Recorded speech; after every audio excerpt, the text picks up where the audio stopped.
Hello, everyone. It is my pleasure to meet with Joseph. He will describe himself. My understanding he's a very smart theological student. He will say many more things about himself.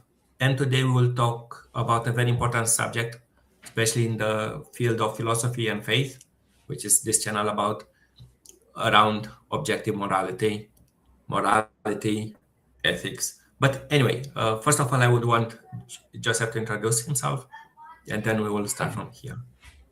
Thank you very much for having me. My name is Joseph. I run a TikTok account called Joseph Theology, where I talk about theology, philosophy of religion, and occasionally metaethics.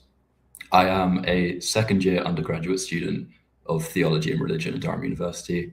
I'm personally an atheist. I'm a moral anti-realist, and yeah, I make videos talking about that. I occasionally write articles, but I think that's all there is to say about me.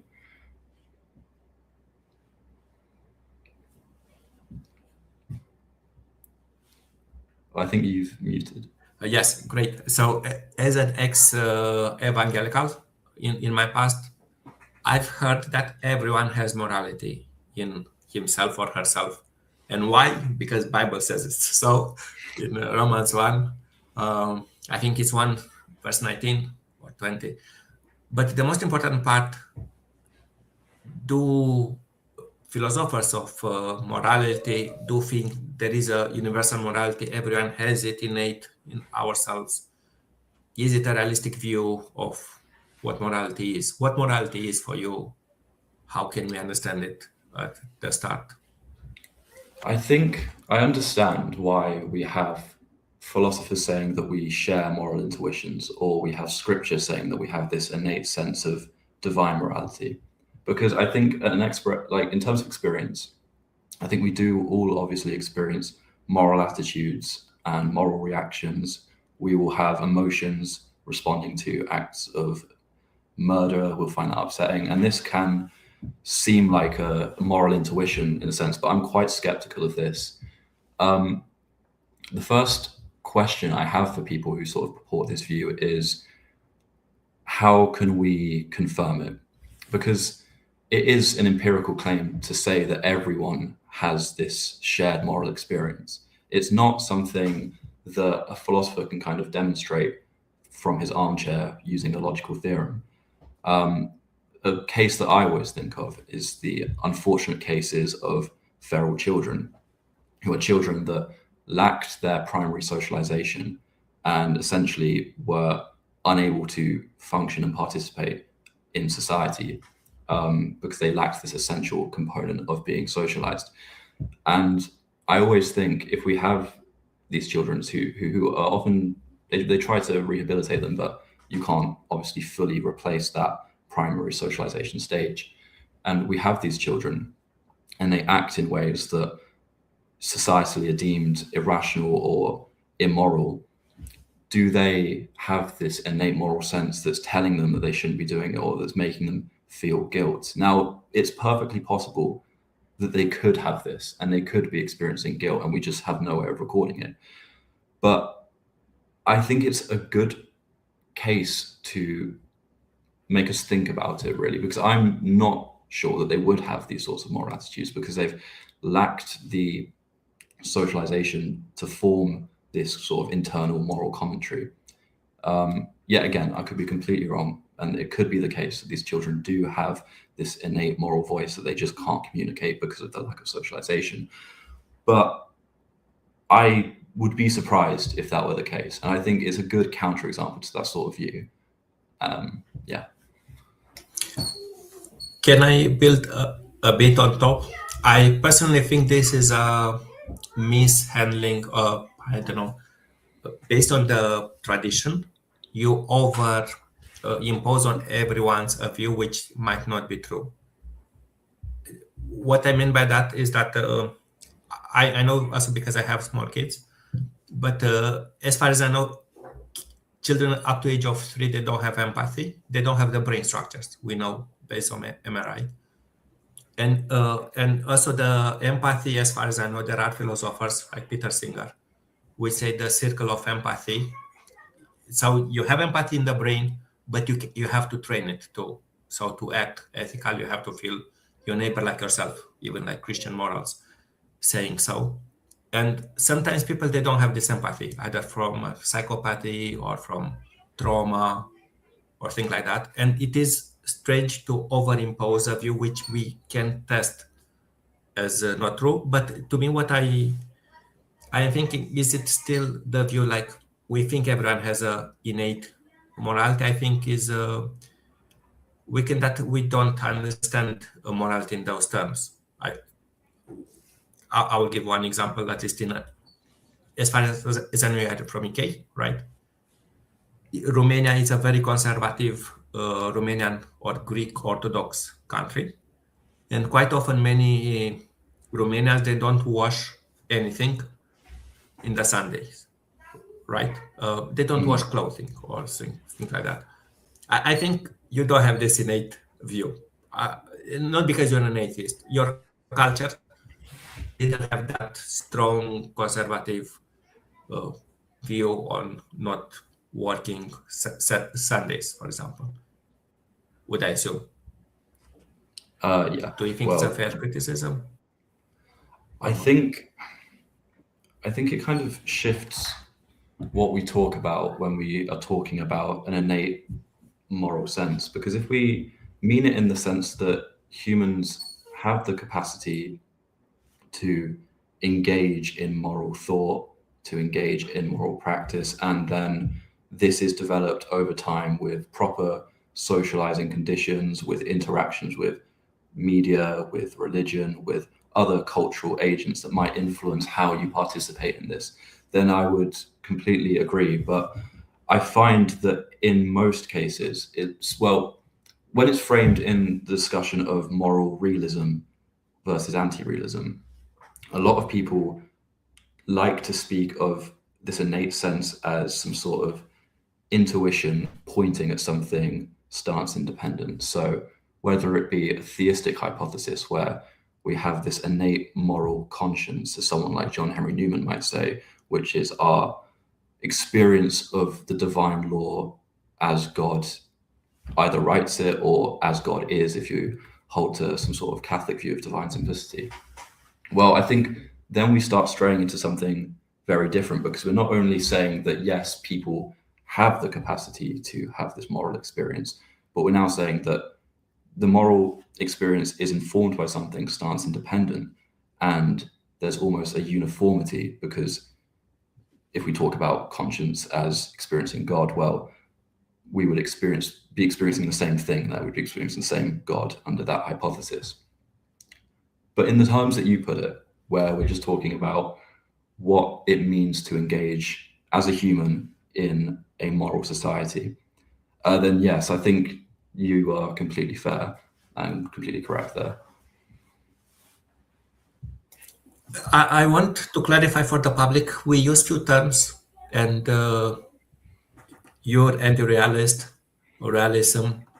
The title is about objectivity, morality, and people, I think they get them to some level confused. And even more, we can go to something else. But I want to clarify one part. Let's say the rules of circulation, let's consider it for the sake of discussion, even they are not a moral code, okay? Let's say for the sake of argument, the rules of driving are the moral code. Yes. I know you are in the UK. I am in Lithuania, but it will be true in Romania. I know objectively true that you should drive with your car on the right side on the road. And I'm quite sure you'll say, no, you're objectively wrong. If you drive on the right side of the road, you'll make an accident. This rule will do a lot of harm, right? Did I use wrongly the word objective? What's the meaning, the difference between realist, objective, objectivist, or subjectivist? For the public, I personally know the terms. I think some of the public might hear us saying fancy words. But what's the difference between objective, realist, subjectivist? What does it mean? I think it will be good. So the way I understand it is moral realism in the way that I use it, in the way that I traditionally see it used, talks about moral facts being stance independently true or false.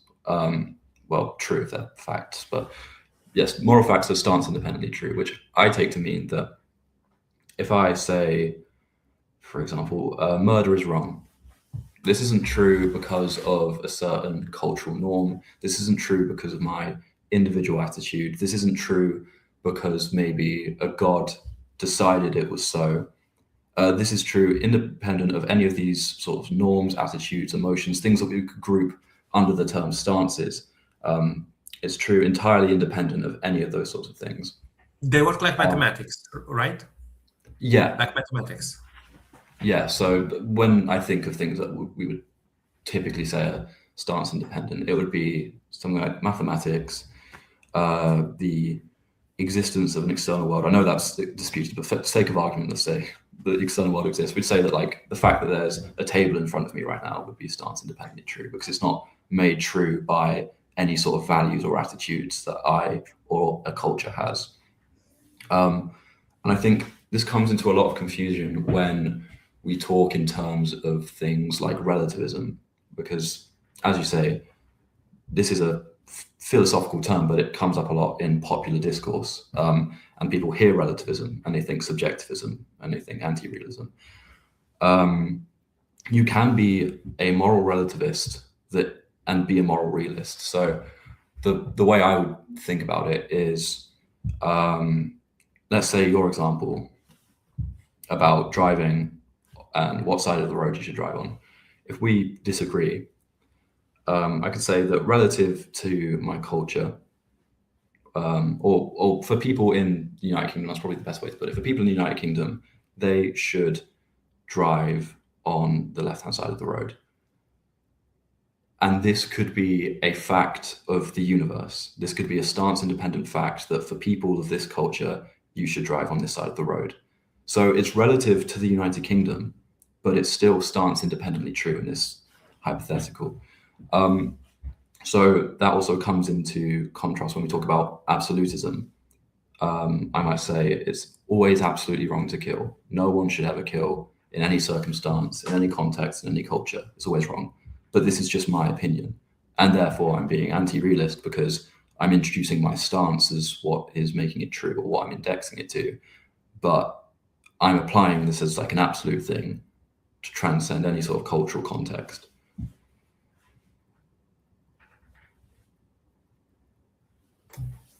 Clear. And the subjectivism, the word which I wanted to say is that many people don't understand subjectivism. Typically, it's used the word is the indexer. There is one agent, society, or individual, which is implicit quite often. It's like when you say a food preference. It's not the same as food preference, but if you say, this ice cream is great, you definitely say, for me, this ice cream is great. You never say, hey, for me, everything which I like is great. And in the subjectivist state, quite often, even it is not told explicitly, driving on the left side of the road is right. Yes, it's correct. This is implicit, at least for Josh, definitely in his culture. So this is implicit, even though the phrase is not for UK people. And quite often, many people, when they say the subjectivism, they think quite every individual makes his own morality, ethics, which is not quite true. And as you said, it could be both. You could be both a subjectivism. You can say this, you shouldn't kill, it's wrong. Definitely for you, it's wrong, as you said it. And it's also, it could be like the norms, stance independent statement could be true. So they both are possible to be right. And my understanding of objectively, quite often I heard it people used, maybe I'm wrong here. Again, I have not formal education on that. It's like if I go in the UK and I drive on the right side of the road, I objectively broke the law. There is no discussion there. You understand? This is the law. You compare my acts with the law. So quite often, maybe not quite often, but philosophers dislike the word objective because objective can be used in any context. In prescriptivist, realist, you understand, emotivist, whatever. Because objectively, let's say, for people, we didn't get yet to emotivism, but I could feel it like yuck or something, and objectively, I feel it like yuck. It's like, I don't know, ice cream with, I don't know with what, with beer. I can find it yuck. Maybe it's tasty for someone, it's all good. But objectively, I feel it yuck for me, right? Even an emotivist could have an objective stance. And as far as I heard, this is why philosophers, they dislike the word objective, even though it's very popular in the public. But please comment if I got it really wrong, or maybe I misread. I think objective and subjective I also tend to avoid it. It does come up in, for example, the Stanford Encyclopedia. I think in the moral anti-realism entry, I think the way they contrast it, they do objective and subjective as sort of realist, anti-realist, and then absolutist versus relativist. And relativist is the sort of indexing, this sort of implicit to me thing that you were discussing. But I tend to avoid those terms because, as you say, they can cause a lot of confusion. So it might, as you said, like, I don't like ice cream and beer. So it is objectively true that I don't like ice cream and beer, and it's objective that I think it's disgusting. But some people might kind of conceptualize this as realism by changing where we're putting objectively in that sentence, because they could also be saying that it is true that I think it's objectively disgusting. And then it seems like I'd be making a claim about realism there, because I would be saying that this is stance independently disgusting. So that's why, as you say, it can cause a lot of confusion. And those are they're quite popular terms. I think they're the terms that is typically, when we get to like popular discussions about metaethics, maybe in the context of religion, which I think is where it comes up the most, when we cash it out on those terms, it does get quite confusing. So I tend to speak in terms of realism and anti-realism. And when someone says objective or subjective, that's what I take them to mean, but it's not the language I prefer. I agree. One part which I would want to clarify, can an atheist be a realist? So this has always been an interesting question to me, because from what I know of the Phil Papers survey, I think that most philosophers said that they lean towards realism. And I'm not sure how that kind of overlaps with the poll on theism. I'm not sure how many philosophers said that they were theists, but I'm not sure it was like overwhelmingly one side. So presuming that the same people answer the same questions, so a lot of assumptions into it, but there's going to be an overlap of secular realists there. And there are secular realists. There are several like attempts at grounding morality in a secular fashion. But because I'm an anti-realist and I get asked this question, is can you be a moral realist? Well, I don't think you can be a moral realist, because I don't think moral realism is true. I think you can adopt the stance of moral realism and be an atheist, but I don't think you'd be correct. But that's nothing to do with atheism, really. It's all to do with the realism. I personally think yes, because I would say the most famous atheist, let's say moralist, philosopher today, I would say is Peter Singer. I could be wrong, but the biggest name, I would say, maybe it's the second one, maybe some people would disagree.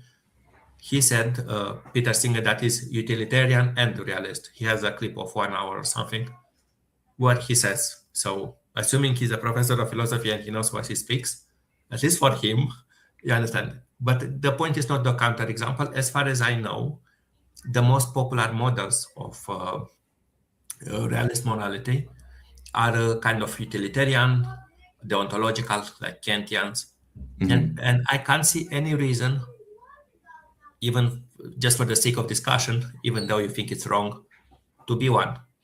Nothing stops you to have the doctors have a deontological ethics, hopefully for the sake of the patient, right? But yeah, I'm sure they don't read Kant every day to get proper ethics, but I can see a doctor being atheist and, you understand, do their stance, or a utilitarian, like Peter Singer. Even if you think he gets something else, he's very known for this paradox of getting dirty, with a trouser, with shoes. Yeah. Okay. Yeah. So I can imagine very easy, like there are categories of moral realism, and I see no impediment. Can a believer, a Christian, be a moral realist?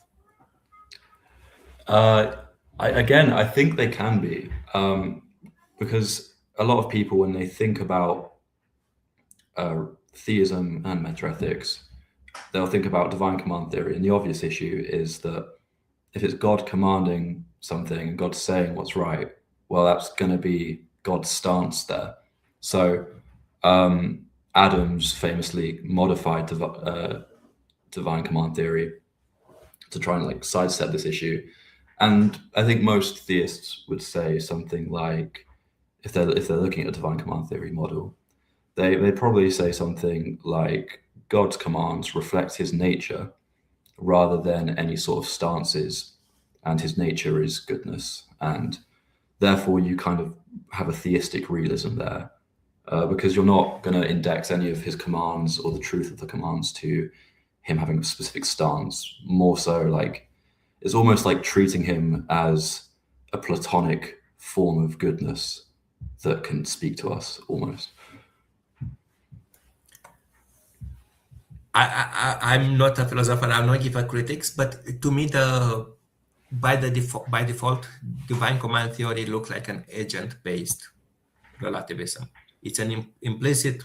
The God, as you said, it's an indexer, and the secondary part is that if you ask a Christian, again, we will not go necessarily to specific doctrines, but if you take the 10 Commandments, they quite often you'll hear as a criticism to an atheist, like, you should not do X, you should not murder, right?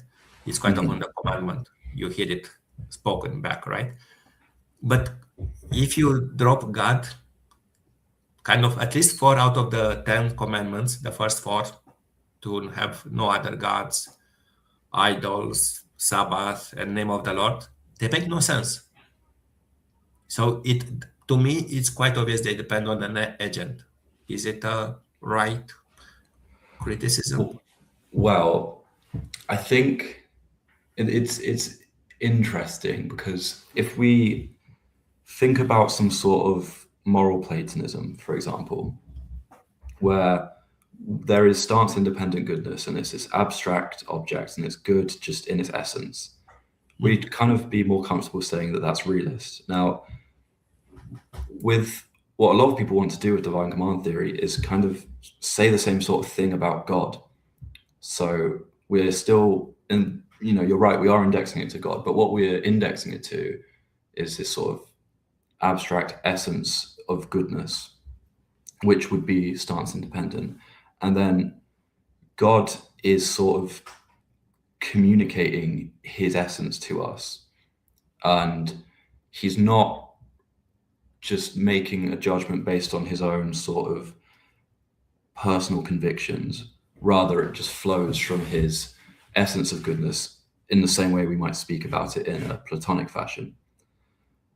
Now, whether this is actually what most Christians believe, and whether this is how scripture is written, or whether this is how anyone really goes about believing in God and having these moral attitudes in their day-to-day life, is probably very much a minority view. But if we're just saying, can you be a theist and be a realist? I don't think there's any sort of obstacle. You can also even say alternatively that you can be a theist in the sense that you have a God who intervenes, and you can be a realist. You have some moral facts in your view as well. You don't necessarily need to have God as the arbiter in that sense. You could even just have God as just a communicator. God is the only one who knows these facts, and he's just relaying them to us. But as I say, like, these are going to be probably quite rare views amongst the laity and even amongst philosophers, but they could conceivably exist. Right. And let me not forget that, for example, I was using Kant as an example. Kant is a deontologist and he was a Christian.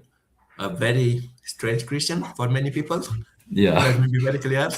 Like, he would criticize God himself as being immoral. I'm not sure if you know these criticisms. Like, he would look into the Old Testament and he was not comfortable with the God doing things of the Old Testament. We'll not go into details here, but you understand what I mean. Yeah. So nothing stops you also to be a Christian and to nuance at least kind of how God is represented. Nothing stops you to get necessarily a Platonic view. But you can, but quite often what I found it, at least to me, surprising, and maybe you can say I'm wrong or right. When I read a book of metaethics and you go into this index-based subjectivism, so the idea when you say something is immoral, it's an implicit index, right? And the index typically is 3 levels. It's agent-based, like a God. It is society-based, and it's individual-based, right? It is who presents to you the theology, let's say the God through scriptures, the society, and the individual. And a quite common Christian has all 3 in them. Like, you follow the Bible, let's say it's from God. You have the Christian interpretation because there is a Jewish interpretation or whatever, many Christian interpretation of what God is. And then at the end, as an individual, like Baptists were not drinking beer when I was a child. I wouldn't say, but I was drinking sometimes beer. Again, it's not, and I did, and obviously I was finding the excuse, it is not forbidden in the Bible, which is funny because people will find in the Bible that it is. So anyway, what I want to say that I had an individual interpretation. It was I know there are Christians which can drink beer with no problems. There was our branch interpretation, and there was the God itself, which supposedly gave to us the Bible, because there are many religious texts. And to me, I found it ironic to see all the standard interpretation of subjectivism applying, at least when I was a Christian, to me. I could be wrong, but this is how I read.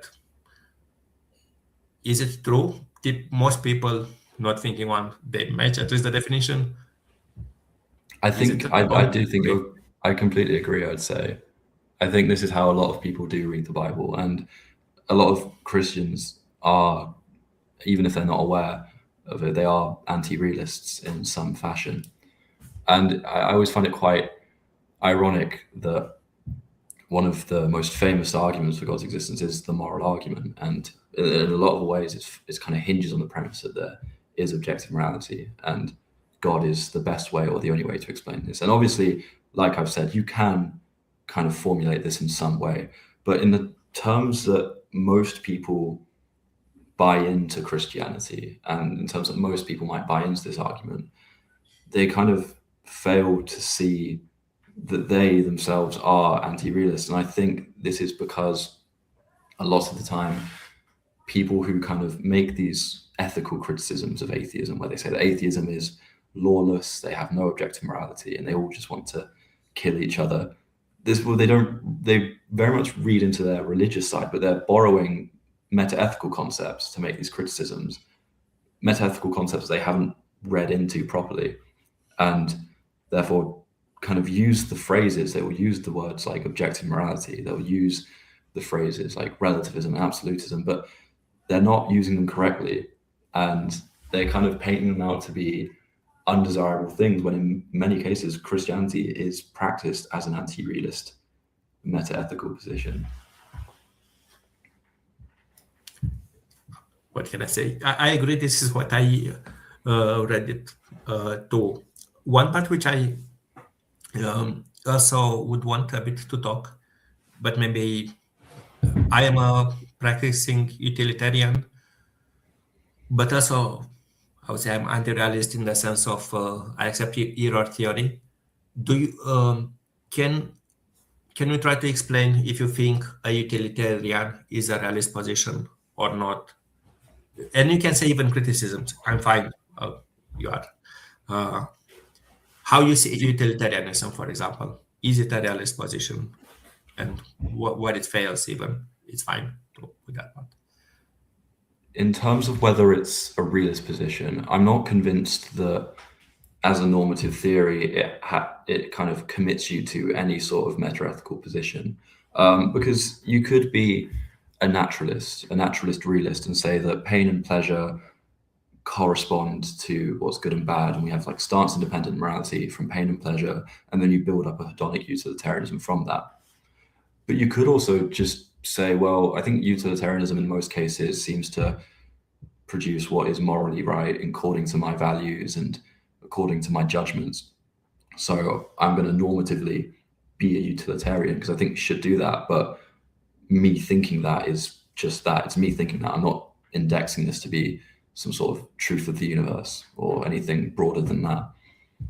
And in terms of normative, where I would stand on assessing utilitarianism normatively, I think I've always found when I read into a normative ethical theory is that I'm struggling to find one that kind of matches a sort of one size fits all approach. You can always think of a really crazy fringe scenario where utilitarianism might fail. And I know utilitarianism's cashed out in several different ways, hedonic, act, preference. So it will vary, but you can think of some sort of crazy scenario where utilitarianism leads us to this position where we go, well, under utilitarianism, this is right, but I don't really feel comfortable with saying that. But likewise, I think you could do that with deontology.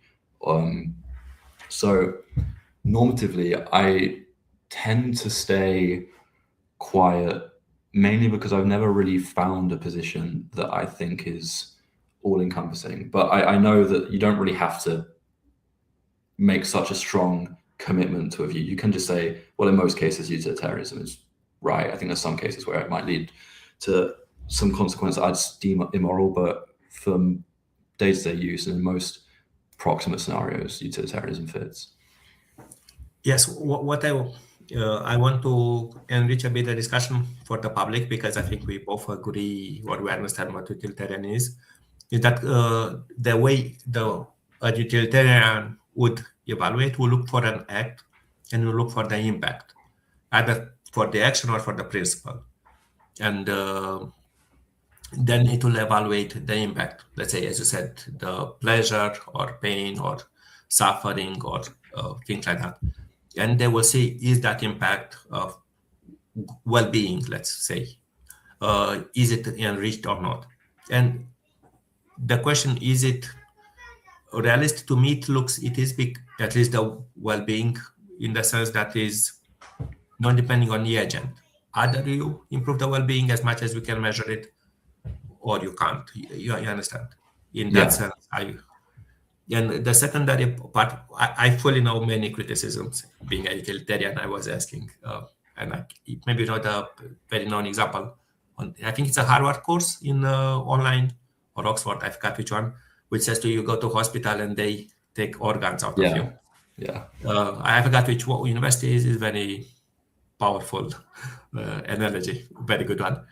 But take that criticism as is. To me, it kind of matches in a way how we do physics. And what I mean by that is that how you do physics, the equations. You throw a ball, you see the equations match how the ball works, right? Here you do the same, thinking like this is the impact of your actions. You see a lot of people have this issue because they don't wear safety belt, right? It's a one-to-one representation. Sometimes you may find errors, like you do in physics experiments, and you think, why did I have the wrong value? And you can readjust it on the way, and it feels at least natural. It works in the similar way like we do physics. Again, maybe this is my background, but it feels this kind of intuition. It's not perfect, as we say, with organ harvesting. But it feels, at least to me, it's quite close to objectivist. Objectivist clearly saying the sense of realism, Platonic stance. It's a way to reduce the unnecessary suffering or to improve the well-being overall. Is it right? Or I think I would probably say that we can get to some sort of concrete point of seeing how this affects well-being, and well-being might be an objective fact if we kind of quantify it in terms of certain biological factors and how it makes a person feel and things that we can measure. But the question for me isn't whether does this produce well-being, but is well-being stance independently good? Now, if you're a naturalist and you kind of link well-being to these natural concepts, which you would identify as good, then yeah, you would say that well-being is stance independently good. But you could still say that, well, I value well-being. I don't think it's stance independently good. I think the goodness of well-being is indexed to my attitudes, but I value well-being, so I want to promote well-being. So I'll be a utilitarian. right. So I think this goes into the part which many people are not aware about the is ought distinction, or prescription versus description. Because to me, at least, utilitarian resolves well the descriptive part. Quite many people don't find suffering fun. At least when I go to dentist, they will not say it is, I don't know, natural to feel pain in the tooth. Say, hey doctor, maybe you can give me something unnatural to stop the pain in the tooth, right? I think most people would agree on that stance. Even the suffering increased character or whatever is the, again, maybe it sounds mocking. That was not the point for the audience. To me, what it looks, at least utilitarian, it's a good simplification. Again, it's not a defense of utilitarian in this clip. For this kind of is the descriptive part of ethics, which you said, and to me, but the prescriptive side, should you go for the well-being of humanity? Maybe other way to interpret, maybe if there are no humans, like Matrix would say, Matrix the movie, people without humans, we are a cancer. Agent Smith was saying, I sound like Agent Smith now. Yes, maybe that's the should part. Do you think, or can you first of all try to explain the is, ought, or descriptive, prescriptive part for the public, and how kind of would we try to solve it, or how you try to solve it, or I should try to solve it, or I must solve it? So the is-ought gap, as I understand it, is an argument put forward by Hume, and he is mainly addressing naturalism here, but it can, as long as you can kind of take a view where any meta-ethical view has an is, you can apply it to anywhere. But the way I understood it was, or the way it was taught to me initially, was that it's a response to naturalism. But you could probably fit it into other theories. Don't you say murder is wrong? You say it is. Yeah, you say murder is wrong. Yes. What I want to say, well-being is good or whatever. It sounds, but you just ask in the reverse, should we consider well-being as the best value? This is how I understood your criticism, and I think it sounds to me like a similar. Yeah. So you can take well-being, which is descriptively, it is and is. You can see well-being. Reasonably descriptive, I would say. Maybe we can. Yeah. And I just don't think, as Hume puts it, there's no kind of logical inference from this kind of is to getting an ought. You can't say, well, well-being has all these sort of, well-being makes me happier, well-being, it's best, it's good, good normatively, it's like makes everyone around me happier. But can you actually say that these things are good in the sense that you ought to make people happier and you ought to pursue well-being? And I don't think there's any real way to make that inference. And another good way of putting it is the open question argument, where you could say something like a question like, he is a teacher, but does he have any children? That is a question, it's an open question, it makes sense. You can ask that question. But if I say, I know he's a bachelor, but is he married? Well, that question doesn't make any sense, because if I know he's a bachelor, I'm not going to ask if he's married. And then Moore calls this a naturalistic fallacy. We say that you could say that I know this act produces well-being, but is it good? And it seems like that question does make sense. You can ask that question rather than it being the sort of bachelor and married kind of question. That would make us kind of stop and think, well, how do we get from well-being to goodness here? Right. To me, it looks it's just the intuition that at least in the descriptive sense, it looks right. We were talking a bit earlier about the driving rules. Again, as a proxy, I would say it's quite often it's a good proxy for the laws. Like, you should not overspeed, even if you think you should. I think in most countries, including ours, the point is safety, right? Like, you don't drive too fast, not because you can't drive too fast. It's just not to hurt people on the road or on the side of the road or yourself. I think that's the point, right? So the should, it's more or less is the safety. And based on that, we model the actions which would give us a safety. But can we grant that safety is good? And I think it's a very small step to make. Don't get me wrong. Is it? You don't have to feel it too much. Like, but can you prove it fully? And this is the secondary part, which we're talking a bit earlier before the interview. I act utilitarian. I see it's quite intuitive to me, the utilitarian stance. You understand? Too many people suffering. Sounds quite silly to say, is it a bigger purpose to not do bad things, I don't know, in Middle East or whatever, in Ukraine or things like that? People have to have a very motivated stance to not stay for the opposing part. Typically, it's not much to argue.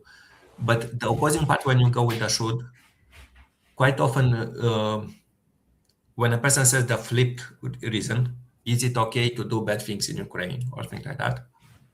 It looks to me, people, even they use the same terms, quite often they mean different things. Like, Russia should go into Eastern Europe, you understand? The should part is for the purpose of here we don't even talk about, in my view, subjective ethics. What they mean by that is that whatever, the country should have this structure and it loses the grip if it doesn't do this. Even they understood they are bad acts. Don't you think so? So I'm an error theorist. So the error theorist would think, if I understood correctly my view, that people, when they say, for example, ethics, they mean different things. So for a very strong believer, it will mean I should not sin, according to my tradition. For a soldier, say, I should do the maximum harm to the opposing side, maybe because they are evil, and other people may think the same. But a person could be really a pacifist or a vegan or whatever stances you can think. Is it a reasonable view, the error view, or? I think I am sympathetic to error theory, especially like the soldier case, for example. You don't even need to look outside at other people and what they might be saying, because we can kind of split it into, well, as a soldier for this army, you should do this, but as a person, you feel like you shouldn't. There's like a different dimension where you feel like you shouldn't be doing it, even if your role as a soldier kind of implies that you should. And, people will mean should in so many different ways, in so many different cases. And I can understand why you'd reach a position of error. I'll ask you, from what I understand of error theory, it also holds that moral propositions are all false. Yes. Because that people kind of point at when they make a moral claim, they're trying to refer to some feature of reality, and because there's no such feature, then the claim would be false. Is that how you understand it?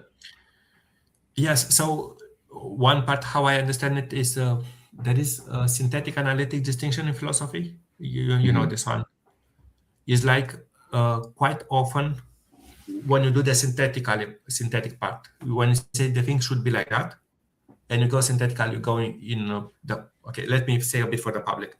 So when you say a proposition is true, you can derive it the truthness in two ways. Analytically, you make the calculation. For example, 2 + 2 = 4. You, no matter how you derive it, assuming the calculation is correct, you get the number 4. Calculation is correct, proposition is true. This is the analytical form, and the synthetical form is I have in front of my flat pine trees. Joseph doesn't know if I have pine trees or not. If he wants, he can take a plane or can say, hey, turn on the camera, show to me if there are pine trees by your house. But before going to there, basically it's undecided. And the single way to decide is true or not, you have to go there on the place and to decide, right? So my understanding, again, I could be wrong, the synthetic theory is that when you see on the phrases, whatever, murder is wrong, okay, which I think we both kind of agree, me and Josh. You see people, when you go to the tree, is it a tree by my side?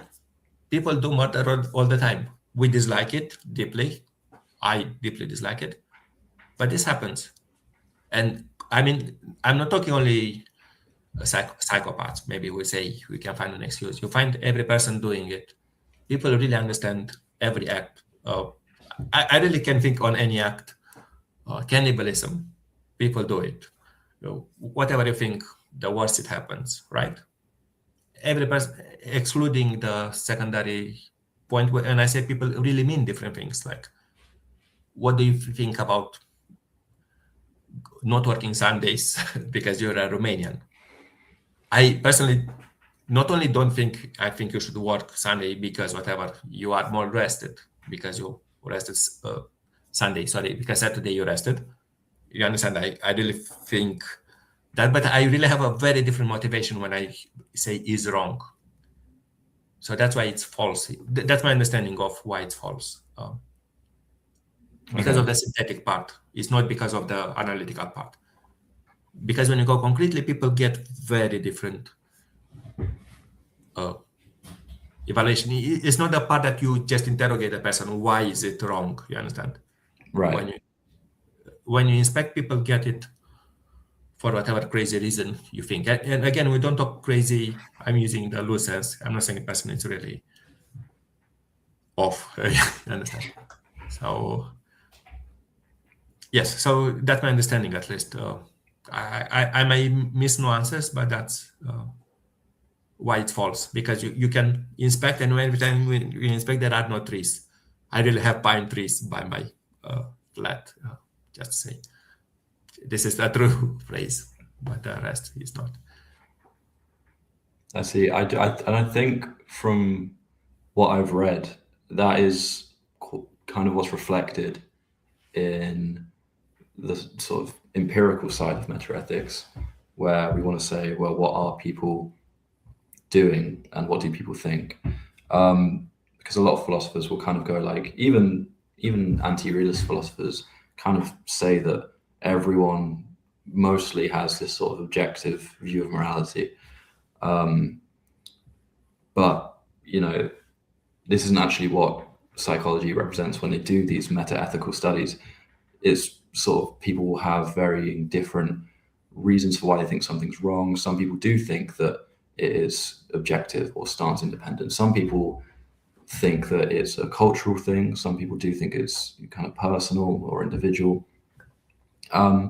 There is basically meta-ethical disharmony from amongst most people from what I've seen. So I think, yeah, this sort of view of yours where we're getting very different things from different people is reflected from what I know of the psychological side of metaethics.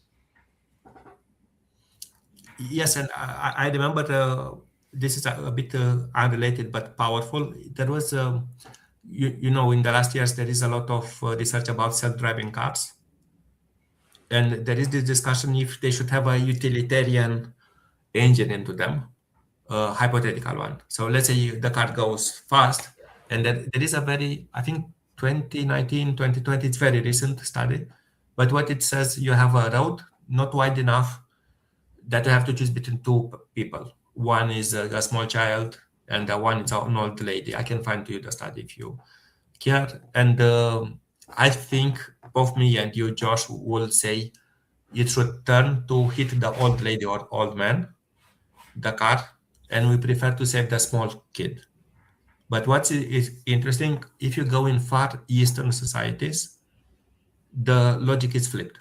They say basically a small child you can make kid again, no offense, and the old person has a much more value.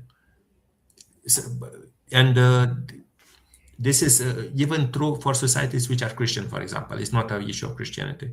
Like South Korea would pose the same. And small kids, it's even for societies which will name it atheistic, like France. France would still preserve the small baby versus the older person. I'm saying this is a composite on top of what you say. It's not only psychology, it's society and values. And the value, I think, is deeper than just it's a small kid. You understand? It's not just. No, yeah.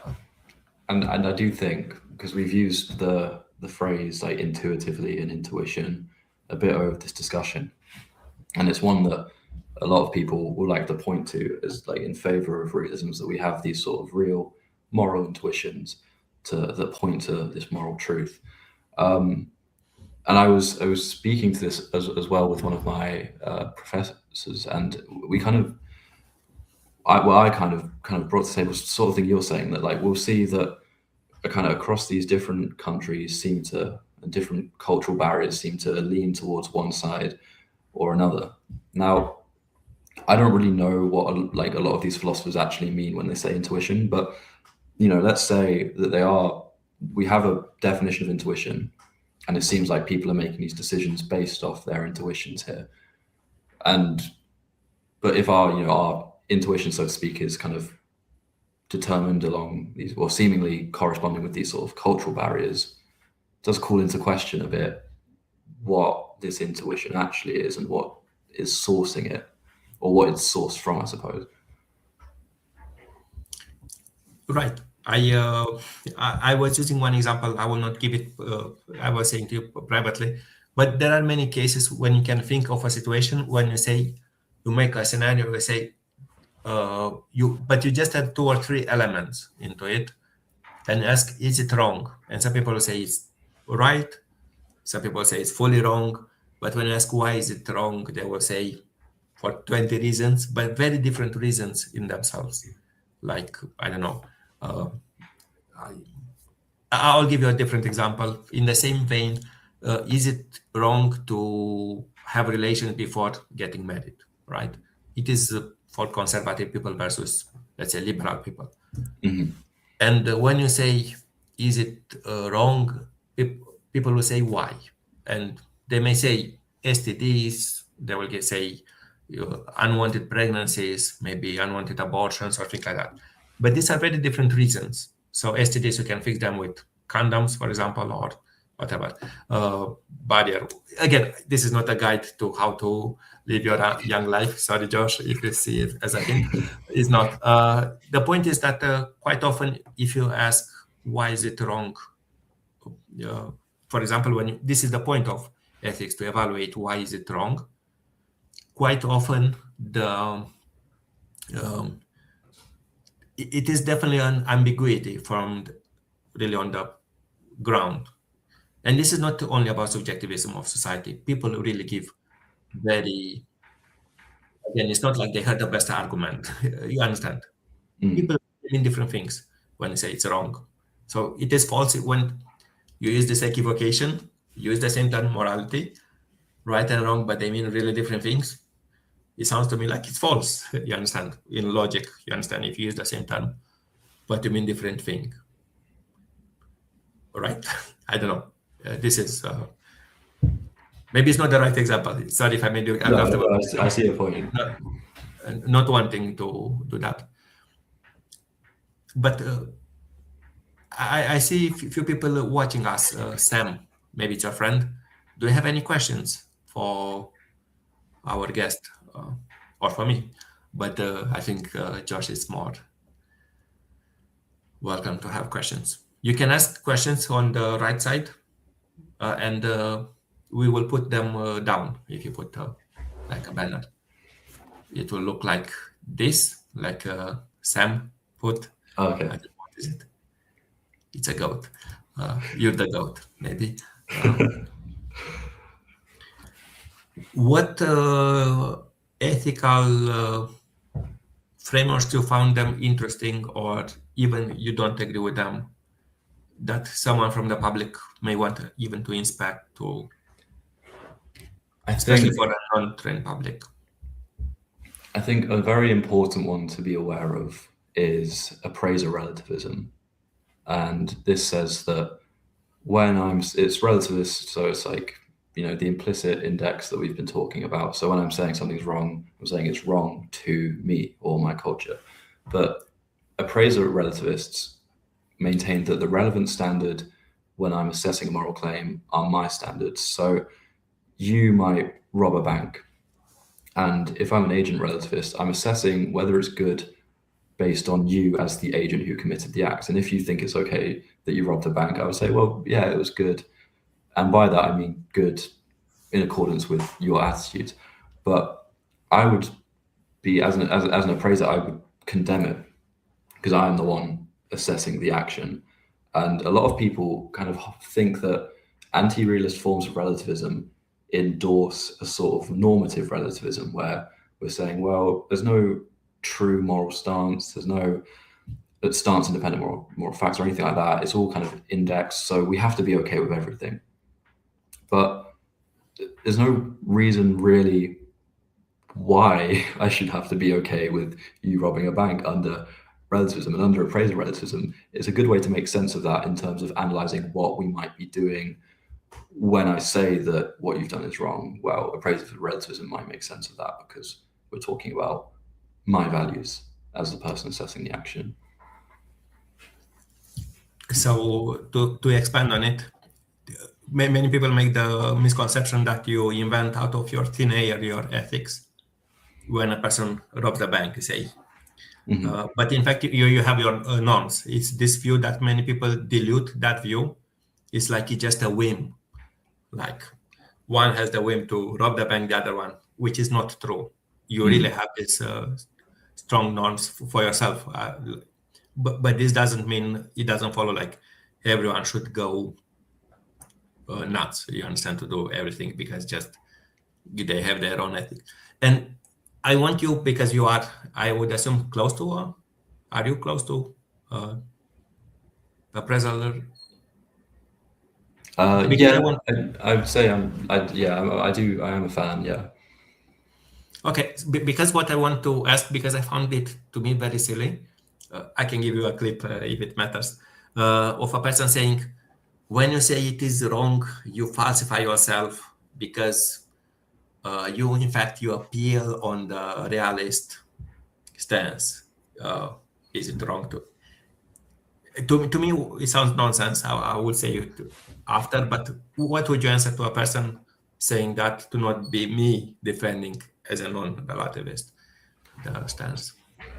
So if they're saying that I impose on realist ground whenever I make a moral claim, I would say that, well, it goes back to this sort of implicit indexical, because when they say something's wrong, they are kind of implicitly saying it stance independently wrong. It's a fact independent of any judgment that this is wrong. And I can similarly say that this is wrong, but the implicit part for me is that it's wrong to me.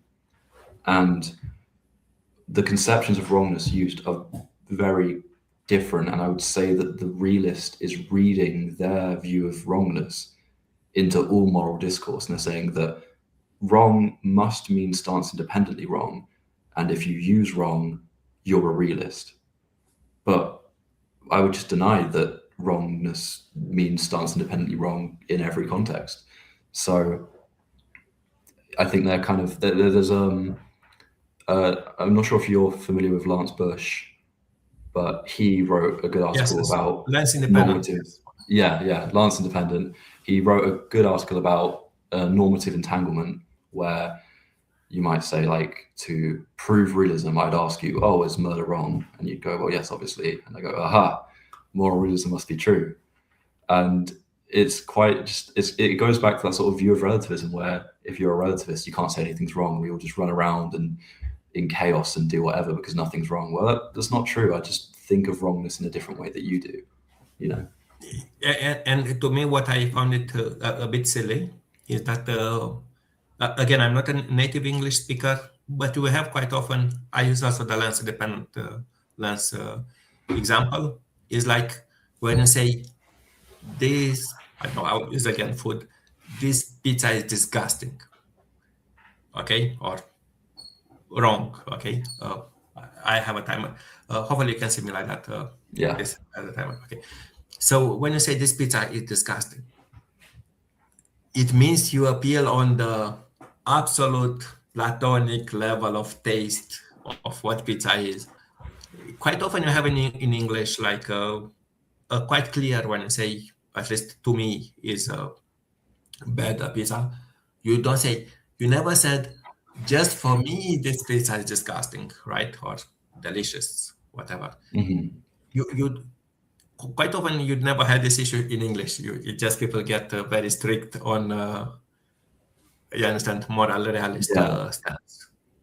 I mean, I found it quite silly, but I knew the Lance example, like, but and the other part which I found it also interesting, he notices that most people would have an evolving views, and this I found it very interesting. Let's say, which is true for me. I was a Christian before, evangelical, and later I didn't become that type of Christian.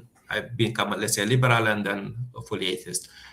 So at any stance, I could make moral judgments, and at least some of the stances I had, even if you think they were at times matching the notes, they had to be, at least some of them, I don't know, subjective. I mean, not subjective in the sense, just to be, and he was, again, I was using an example of Lance. An atheist will not care too much about dishonoring God. You should not call the name of God in vain, right? It's a commandment. I will not use it in life for respect, but you understand. People will say bad things about God, become an atheist, and they will not even care, really. It's not like, and is it fine to do that thing? And obviously, if you go from atheist to a believer, you will say, is it wrong, you understand, to do a God offending statement? And it's clearly, you'll see this implicit change because you change your stances. You understand, and it's no confusion. It's like with food or whatever. If you change your tastes, you'll not say, hey, you never said for me, for you is this. So it's a false problem. Right. So I don't know. No, I agree. we I think compare to- oh, sorry. No, say, please. I think the food example is the best one, to be honest, because I think unless you encounter a gastronomic realist, which I'm not sure how popular a position that really is in philosophy, but unless you're encountering someone like that, then it works very well as a good parody, really, of people put very strange conditions on how the anti-realist should be speaking, that they seemingly don't carry over to, you know, if I say that, oh, my shoes are really good, like my shoes are really cool, they're really good, you know, well, yeah, but you know, no one thinks I'm making a universal claim about the platonic form of the shoe. You know, same thing with what you said about pizza being disgusting or tasty. No one means I'm like making a universal stance independent claim. So it is strange that people go like, well, why in moral claims do you not say for me? It's like, well, I don't say that in any other sort of stance dependent assessment. So Right, and what he noticed, at least for the English language, quite often you put a good English speaker, which I'm not, should speak in economical words. Like I don't know, I would say Josh has, sorry if I describe it wrongly, curly hair and glasses. Because you always have the curly hair and glasses. It will be silly to say, hey, the Josh has curly hair and glasses, whatever, spoke with me. And it's the reverse for me. I was wearing glasses, I surgery fixed them, you understand? It will be surprising if, yes, I have, look, surprise, surprise, I have my old glasses here. So if I'll be wearing glasses, which I see blurry now, because you understand, people only at that time you should say, Cyprian wears glasses. There is no point to say, I'm not wearing glasses because I don't wear glasses anymore, right? You always, you try in English language to say the minimal facts. And this index is not necessary quite often, not only for the food, but quite often when I say, again, Cyprian, I know what he has, messy hair, which I have. You understand? This is fine because in general, let's assume I don't have always the messy hair. But otherwise, or a hood, or whatever is this thing. But otherwise, you should say, I spoke with Cyprian in this discussion. There is no point to say about messy hair, about wearing a hood or whatever, right? So the English tries to be economical, to not always repeat the facts. So it's quite reasonable to assume the same for the relativist when you say various statements. At least the English is built like that. You shouldn't repeat useless facts, including that. For me, I quite strongly feel that. Okay, sorry, that's for this tangent.